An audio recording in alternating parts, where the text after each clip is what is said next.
Just hours after Donald Trump visited a Lebanese cafe down the street, fighters from the UFC came to the city with the most Arab Americans in America, urging them to vote Republican to keep peace in the Middle East. Rashad Evans, Frankie Edgar, and Henry Cejudo presented their case for Trump to Arab American attendees at Sheba, a Yemeni restaurant, on Friday.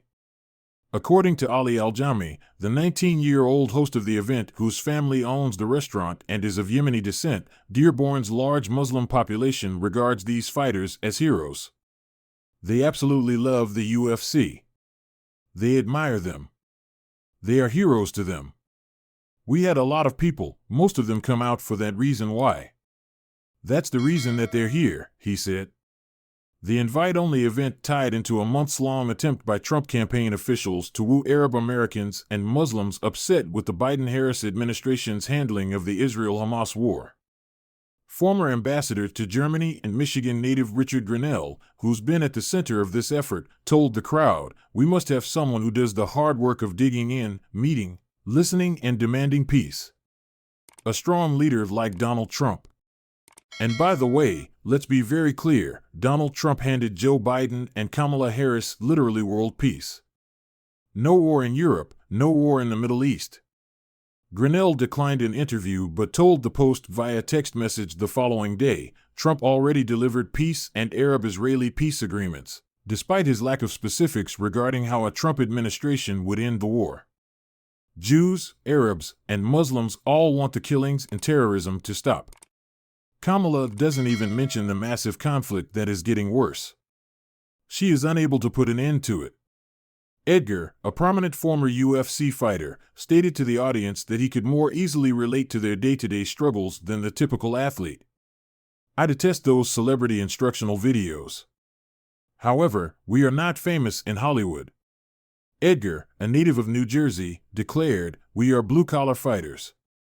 I also worked as a union plumber before I became a fighter. I own a business now that I am retired.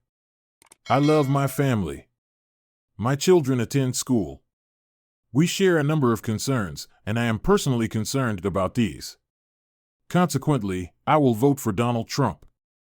Abe Alsagir, an Arab-American fighter in mixed martial arts from Dearborn, echoed the foreign policy message, claiming that Trump will bring peace to the Middle East. Alsagir served in the airborne infantry. Alsagir explained that he was ordered to the Middle East in 2020 by the Biden administration, but he was able to avoid deployment. "I did everything I could just to leave, get an honorable discharge, and stuff like that."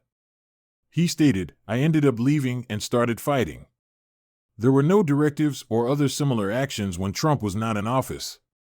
I just want you to vote for Donald Trump, the right president." A semi-truck outside bearing an LED sign that read "Stop Kamala, Stop War" was paid for by ABE-PAC, the political action committee that organized the event. This peace-oriented message was also highlighted. However, foreign policy was not the only topic discussed. Cejudo, an Olympic gold medalist and former champion of the UFC, addressed the issue of transgender athletes participating in female sports. He stated, "You're fighting for your dreams, and the next thing you know, there's a guy in a woman's sport who is winning your daughter's or son's trophy." Evans, a former fighter, was delivering his endorsement of Trump when he was interrupted halfway through by two screaming female protesters. "Supporters of genocide," from outside the event, yelled one of the protesters. In order to take them out of the restaurant, a group of men rushed quickly outside the event space.